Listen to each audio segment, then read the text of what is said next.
everyone, today's video is about when you're sick and try to hide it. Please don't forget to subscribe, like, and share. And let's get going. You can feel the pounding behind your eyes the moment you wake up. It's dull at first, a quiet reminder that today is going to be rough. The ache behind your temples spreads slowly, creeping down to your throat, and when you swallow, it feels like you're trying to gulp down shards of glass. But you've got a busy day ahead of you, so there was absolutely no time to wallow in self-pity. Besides, Bakugou has enough on his plate today. He's been working non-stop lately, gearing up for an important mission, and the last thing he needs to do is you slowing him down. You can't burden him with your illness, and so you drag yourself out of bed, ignoring the wave of dizziness that hits you, stumbling a little. You grab onto the bedpost for balance and shake your head. I'm fine. I can do this. The routine was familiar. Get dressed, brush your teeth, splash some cold water on your face in an attempt to feel more alive. But today, even the simplest tasks feel momental. Your limbs were heavy, and every movement seems to drain more energy than it should. Yet, as you glance at your reflection, you force yourself to plaster on a smile. Bakugou doesn't need to know. By the time you're in the kitchen, the smell of breakfast fills the air. Bakugou standing by the stove, flipping pancakes with one hand and reading over a report in the other. His back is to you, muscles tense as usual, radiating focus. Morning, you say, trying to sound as normal as possible. Your voice comes out a little raspy, but you clear your throat quickly. He glances over his shoulder, eyes narrowing slightly. You sound weird. What's up? Just tired. You reply too quickly, avoiding his gaze as you walk past him to grab a glass of water. You don't even realize how desperate you are for the drink until it hits your throat, soothing the ache for a moment. Bakugou's sharp eyes follow your movements, but he doesn't press further. Tired. You sleep like a damn log. He grumbles, turning his attention back to the stove.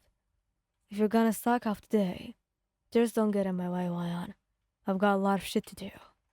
Wouldn't dream of it, you say, with a small laugh. Though it costs you. You stifle a cough into your elbow, hoping that he wouldn't notice. For a few minutes, things were normal, or at least you wouldn't try to make them that way. You sat at the table, nibbling on the food that he puts in front of you, but your appetite was non-existent. The thought of eating makes your stomach churn, but you force a few bites down to keep up appearances. You're eating like a damn bird, Bakugou comments, narrowing his eyes at you as he sits across from you. His intense gaze feels like it's burning a hole through you, but you focus on eating your food. I'm just not that hungry, you mutter, pushing your food around in your plate. Bakugou's lips press into a thin line, but he doesn't say anything.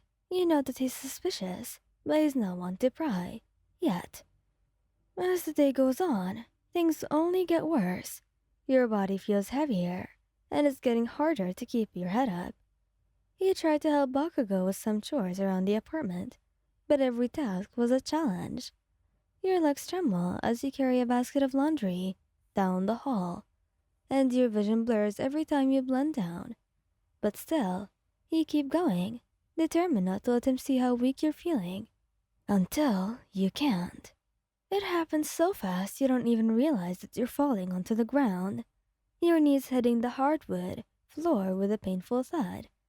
The laundry spills out of the basket, scattering everywhere. But that's the least of your concerns.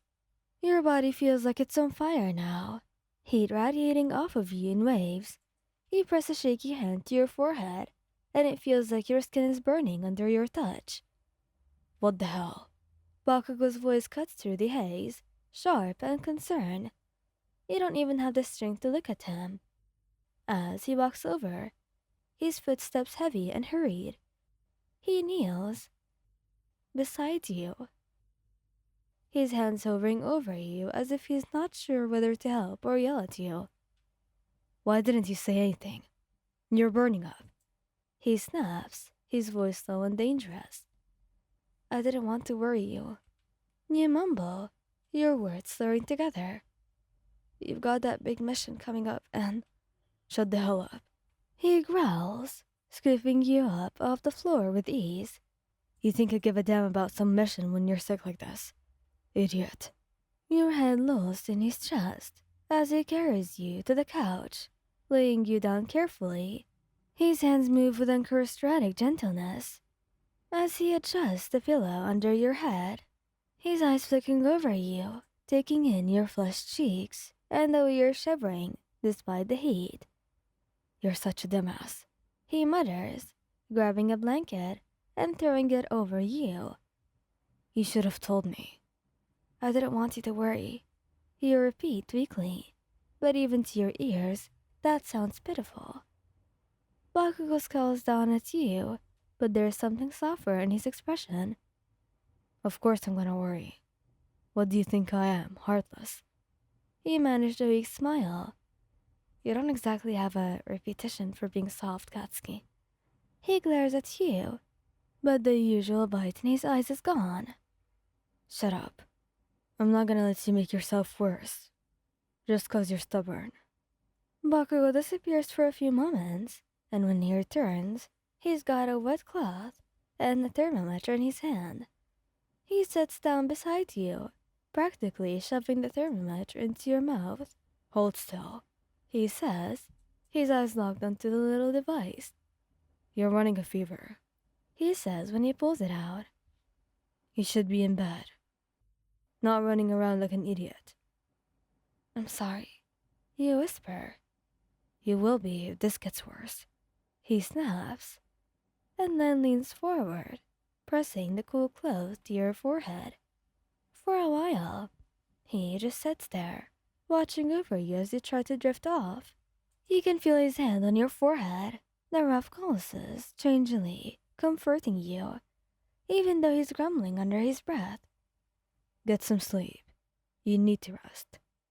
And you were too tired to argue, and so you nod, weakly, and close your eyes. His presence beside you was grounding, and just like that, you were reminded that even though Bakugou was rough around the edges, he cares about you more than he'd ever say out loud. Thank you guys for listening. I hope you liked this video. Please don't forget to subscribe, like, and share, and goodbye!